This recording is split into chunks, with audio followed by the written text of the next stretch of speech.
వెయ్యేళ్ల నాటి భారతీయ కమ్యూనిజం. రచన శ్రీ ఉప్పల నరసింహం గారు. ఆదివారం 30 జనవరి 2022 నాటి ఆంధ్రప్రభ దినపత్రిక సౌజన్యంతో వచ్చిన వ్యాసం. ముచ్చింతల్లో ఫిబ్రవరి 2 నుంచి శ్రీ రామానుజ సహస్రాబ్ది సమారోహం ప్రారంభ సందర్భంగా వచ్చిన వ్యాసం. 1000 ఏళ్ల క్రితం దక్షిణ భారతాన సమతా నినాదంతో ఓ గొప్ప విప్లవం వెలుగు చూసింది. విశేషణం కోసం కాక వాస్తవ అర్థం కోసం దీనిని వీక్షించాలి. ఎందుకంటే ఆ సమతా విప్లవ జ్యోతి ఇప్పటికే దేదీప్యమానంగా వెలుగుతోంది. ఆ విప్లవ దార్శనికుడు, సమతావాది, విశిష్ట ఆచార్యులు రామానుజాచార్యులు. ఆయన బోధించిన విశిష్టాద్వైతాన్ని భారతీయ కమ్యూనిజం అన్నా అతిశయోక్తి అవదు. భక్తి, సామాజిక రంగాల్లో సమానత సాధించేందుకు పూనుకున్న ఆ మహనీయుని సహస్రాబ్ది ఉత్సవాలు ఫిబ్రవరి నెల 2వ తేదీన హైదరాబాద్ సమీపాన శంషాబాద్ వద్ద ముచ్చింతలలో అంగరంగ వైభవంగా ప్రారంభం కానున్నాయి. 216 అడుగుల ఎత్తైన భారీ విగ్రహాన్ని 5న ఆవిష్కరించనున్నారు. ఆ ప్రాంగణంలోనే ఉన్న దివ్య సాకేత మందిర సముదాయం కూడా లోకార్పణం కానున్నది. సమతా పథకాన్ని సమున్నతంగా ఎత్తిపట్టినట్టు కనిపించే ఆ విశిష్టాద్వైత ఆచార్యుల మంగళ రూపం ఎంతో స్ఫూర్తిదాయకంగా, భక్తి స్ఫోరకంగా చూపర్లను ఆకర్షిస్తోంది. ఆంధ్రప్రదేశ్ రాజధాని అమరావతికి 100 కిలోమీటర్ల దూరంలో కొబ్బరి వనాలు దండిగా కనిపించే ఉండి ప్రాంతంలోని ఉప్పులూరు గ్రామంలోని ఆ సమతా విప్లవ ఫలితాలను ప్రత్యక్షంగా నేటికి వీక్షించవచ్చు. అక్కడ చెన్నకేశవ ఆలయ ప్రధాన అర్చకుడు, అతని సహాయకులు అస్పృశ్యులుగా భావించిన మాలలు ఈ అక్షరాలు చదువుతున్న సమయానికి ఆ మాల దాసరులు అక్కడ దోషరహితంగా సంస్కృతంలో స్తోత్రాలు, మంత్రాలు పఠిస్తుంటారు. ఆ గ్రామ బీసీలు, అగ్రవర్ణాల్లో ఇతరులు వారి నుంచి ఆశీర్వాదం అందుకుని వారు తయారు చేసిన ప్రసాదాన్ని కళ్ళకు అద్దుకుని ఆరగిస్తుంటారు. వారి పాదాలకు నమస్కరించి తాము ధన్యులమని తలపోస్తారు. ఇది కదా విప్లవం అంటే. 12వ శతాబ్దంలో పల్నాడు ప్రాంత నలగామరాజు కొలువులో మంత్రిగా పనిచేసిన బ్రహ్మనాయుడు సమతావాది బోధనలకు ఆకర్షితుడై, పరవశుడై తనదైన శైలిలో చాపకూడు సిద్ధాంతాన్ని ఆచరణలో పెట్టారు. ఇది కదా భారతీయ భావుకత క్షేత్రస్థాయిలో కమ్యూనిస్టుల ఆచరణ, భారతీయ కమ్యూనిజం గుబాళింపు. పల్నాడులో చెన్నకేశవస్వామి ఆలయం ప్రమాదంలో పడినప్పుడు అక్కడి మూల విగ్రహాలను తన ప్రియ శిష్యుడు మాల కన్నమదాసుకు ఇచ్చి అతడి నేతృత్వంలో కొందరిని తెలుగు నేల నలు చెరగులకు పంపాడు. ఇలా వచ్చిన వారి వారసులే ఉప్పులూరు దేవాలయ ప్రాంగణంలో తరతరాలుగా జీవిస్తూ స్వామికి సేవలందిస్తున్నారు. ఒక్క ఉప్పులూరులోనే కాదు, ఇంకా అనేక చోట్ల ఇలాంటి దృశ్యాలు కనిపిస్తాయి. తిరుమల తిరుపతి దేవస్థానం వీరికి, మరికొందరు దళితులకు అర్చకత్వంలో శిక్షణ ఇస్తోంది. కులం, వర్ణం అన్న వ్యత్యాసం లేకుండా అందిస్తున్న ఈ జీవన విధానాన్ని కమ్యూనిజం కాదని ఎవరంటారు? శతాబ్దాలుగా కొనసాగుతున్న సమతా వీచికలు గొప్ప విప్లవ ఫలం కాక ఏమవుతుంది? చైతన్యవంతులు, మేధావులు ఈ భారతీయ కమ్యూనిజాన్ని అవసరమైన మేరకు ఆధునీకరించి ఉన్నతీకరించుకోవాల్సిన సౌలభ్యం ఉంది కదా. యూరప్లో కార్ల్ మార్క్స్ దాదాపు 200 ఏళ్ల క్రితం ప్రవచించిన కమ్యూనిజం కన్నా ఈ నేలకు చెందిన కమ్యూనిజం శ్రేష్టమైనది కదా. చాపకూడు సిద్ధాంతం, సామాజిక న్యాయం అందరికీ అందుబాటులోకి తీసుకుని రావడం సమతా దర్శనం కాక మరి ఏమవుతుంది? దీనిని కాదని కాగితం పువ్వు లాంటి మార్క్స్ కమ్యూనిజాన్ని భుజానికి ఎత్తుకోవటం, సొంత ప్రజలను, వారి పిల్ల పాపల్ని అదే పనిగా హతమార్చడం వల్ల ఒరిగేది ఏమిటి?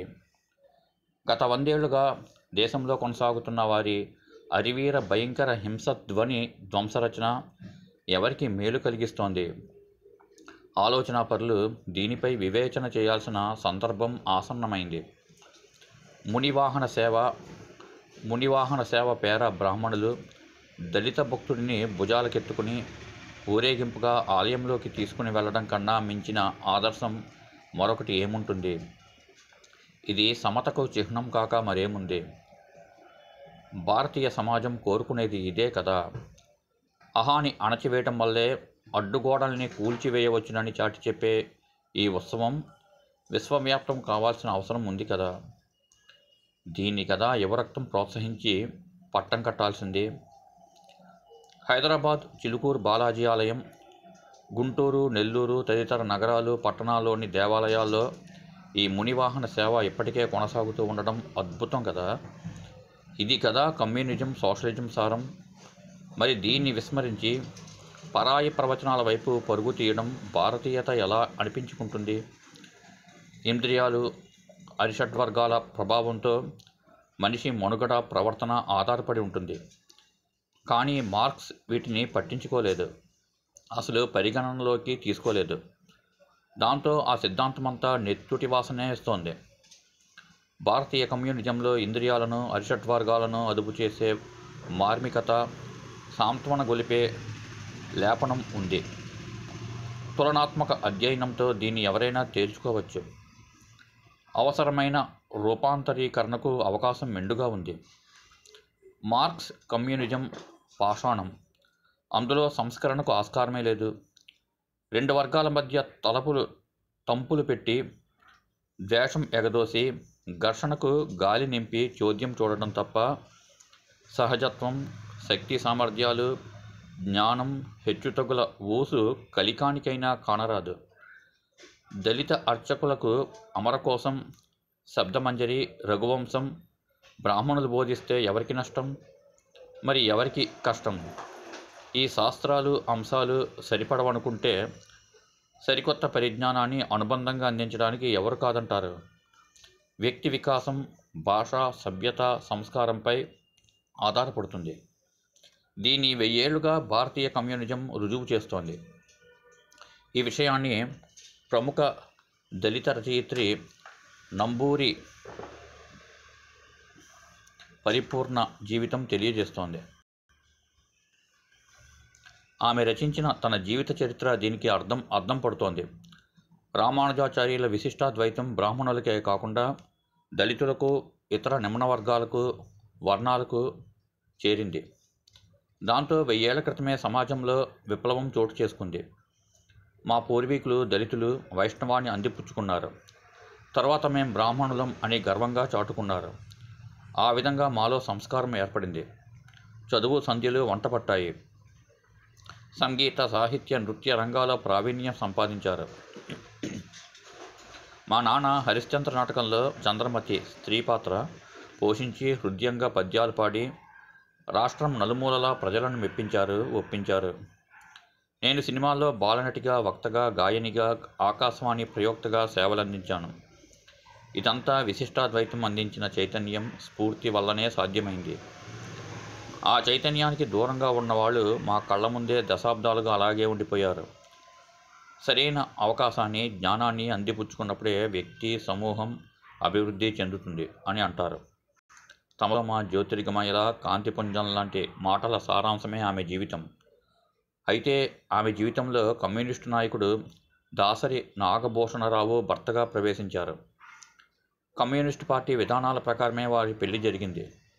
అది ఆమె జీవితాన్ని కుదిపేసింది. అనంతరం ఆమె సుదీర్ఘకాలం అభద్రతా భావంతో తల్లడిల్లారు. అయినా విశిష్టాద్వైతం అందించిన ప్రతిభను ఆసరాగా చేసుకుని బలంగా నిలదొక్కుకున్నారు. కార్ల్ మార్క్స్ కమ్యూనిజంతో ప్రేరేపితులైన వారిలో కుటుంబ విలువలు, క్రమశిక్షణ, లౌక్యంతో ద్వంద్వ ప్రమాణాలను పాటించడం గమనించవచ్చు. అలాగే భారతీయ కమ్యూనిజం సంస్కృతిని ఆవాహన చేసుకున్న వారిలో విలువలు, క్రమశిక్షణ, కుటుంబ అభివృద్ధికి త్యాగం ఎంతో తేజోమయమన్న సంగతిని దర్శించవచ్చు. ప్రధానంగా విప్లవం అంటే రాజ్యాధికార యావ కాదు, ముళ్ళ కిరీటం అసలే కాదు. విప్లవం అంటే సాంత్వన, చిక్కబడడం, సాధికారత చెదిరిపోకుండా ఉండడం అన్న విషయాన్ని తులనాత్మక పరిశీలనలో స్పష్టంగా దర్శనమవుతుంది. సమత కోసం డమరుకం. చతుర్విధ పురుషార్థాలు భూమికగా నెలకొన్న భారతీయ కమ్యూనిజాన్ని మరింత చిక్కబరిచేందుకు వైష్ణవ విప్లవం వెల్లువెత్తిన కాలంలోనే అదే భావనతో, పిసరంత ఎక్కువ ఆవేశంతో ప్రజల సాధికారత, సమత కోసం డమరుకం మోగించింది వీరశైవం. భారతీయ కమ్యూనిజానికి మరింత వన్నె తెచ్చింది. కన్నడ దేశంలో అనగా కర్ణాటకలో ధేనుకాచార్యులు బసవಣ್ణ ప్రభావం అపారం. ఆయన ప్రవచనాలు అజరామరం. తెలంగాణలో పూర్వపు నల్గొండ జిల్లాలో ఆలేరు సమీపంలోని కొలనుపాక గ్రామం కేంద్రంగా సమతభావం, సర్వసత్తాక తలంపుతో ఆ వీరశైవం విరబూసింది. అక్కడి దళితులే కాదు, మొత్తం 18 నిమ్న కులాలకు మఠాలు, మందిరాల నిర్మాణం జరిగింది. రేణుకాచార్యులు ఇక్కడి వారేనని విశ్వసిస్తారు. ప్రజలెవ్వరూ ద్వితీయ శ్రేణుల పౌరులు కారన్న అవగాహనతో ఆయా కులాలకు చెందిన వారికే అర్చకత్వ బాధ్యతలు అప్పగించారు. అవసరమైన శిక్షణ ఇచ్చి అధ్యయనం చేయించారు. దాదాపు 1000 ఏళ్లుగా ఆ పరంపర అక్కడ ఘనంగా కొనసాగుతోంది. ఇది కదా భారతీయ కమ్యూనిజం అంటే, ఇది కదా స్వేచ్ఛా స్వాతంత్ర్యం అంటే, ఇది కదా ప్రజల విభజనకు మార్గమేయడం అంటే, మన్నించాలి, ఇది కదా ప్రజల వికసనకు మార్గమేయడం అంటే. దక్షిణ కాశీగా కొలనుపాకలోని ప్రధాన సోమేశ్వర ఆలయ పూజారి బ్రాహ్మణేతరులు. శతాబ్దాలుగా ఆ సంప్రదాయం అలాగే కొనసాగుతోంది. భారతీయ కమ్యూనిజమే అక్కడ కొలువై ఉన్న వైనం, అక్కడ శిల్ప సంపద తేటతెల్లమవుతోంది కదా. భారతీయ కమ్యూనిజపు కథలు, గాథలు, కోకొల్లలు. ఆ ధృతి, స్ఫూర్తి, శక్తి మరింత చిక్కబడేలా పూనుకోవటం, కొత్త తరాల కర్తవ్యం కావాలని కోరుకోవటం అత్యాశేమీ కాదు. కాలానుగుణమైన చోదక శక్తిని జతచేసి భారతీయ కమ్యూనిజానికి జై కొట్టడంలోనే ఈ నేల పరిమళం మరింత మందిని మేలుకొల్పుతుంది. స్వస్తి.